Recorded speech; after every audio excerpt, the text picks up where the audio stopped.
Welcome to Lead with Clarity.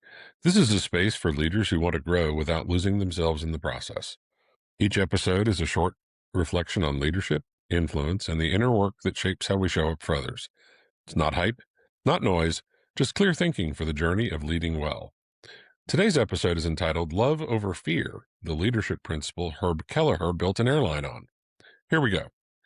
There's a word that makes a lot of executives uncomfortable. It's not a difficult word. It's not a technical word. It's a word every human being understands from childhood. The word is love, and most leaders never let it anywhere near their management vocabulary. Today, we're going to talk about why that's a mistake, a costly one.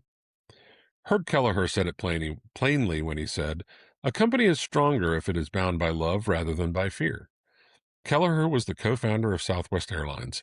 He built one of the most consistently profitable companies in one of the most brutal, margin-thin industries in the world.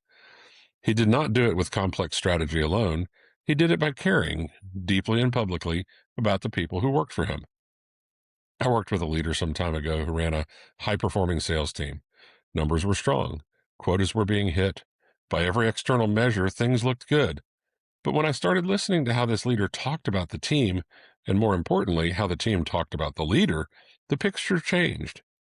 People were hitting their numbers because they were afraid of what would happen if they didn't. They weren't invested. They were not loyal. They were compliant. And the moment a better opportunity came along, they left. In 6 months, that leader lost 4 of their top 7 performers. The compliance-based culture had a ceiling, and they hit it hard. Here's where a lot of leaders get this wrong. They hear the word love in a leadership context, and they think it means being easy, going soft, lowering standards, avoiding hard conversations. That's not what Kelleher meant, and it's not what I'm suggesting. The most love-driven leaders I have worked with are also the most direct. They give hard feedback. They hold high standards. They make difficult calls. But they do all of it from a posture of genuine care, not from a posture of control. Fear produces a very specific type of behavior. It produces short-term compliance. People do the minimum to stay safe. They hide mistakes. They do not innovate because innovation carries risk, and risk is dangerous when you're operating under fear. Love, by contrast, produces something completely different. It produces discretionary effort. That is the energy people give when they're not required to, when they go the extra mile not because they have to, but because they want to, because they believe in the mission and they trust the person leading it. Discretionary effort is where great teams separate from average ones, and you cannot buy it with fear. Think about the best leader you've ever worked for, the one who genuinely changed how you thought about your work, the one you would still take a call from today. I would wager that person was not the one who kept you in line through pressure and consequence.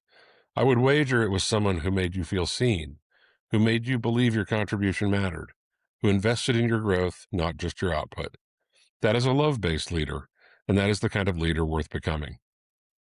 Herb Kelleher proved it at scale. Southwest was not a soft culture. It was a demanding one, but it was demanding within a context of genuine human care. And that combination, high standards held with deep respect, is the most powerful leadership model I've ever encountered. Fear can produce a result. Love produces a legacy. Ask yourself today, what is binding your team together? Is it the policy, the performance review, the threat of consequence, or is it something deeper? Something they would carry with them even if they left tomorrow. That's what you're building toward.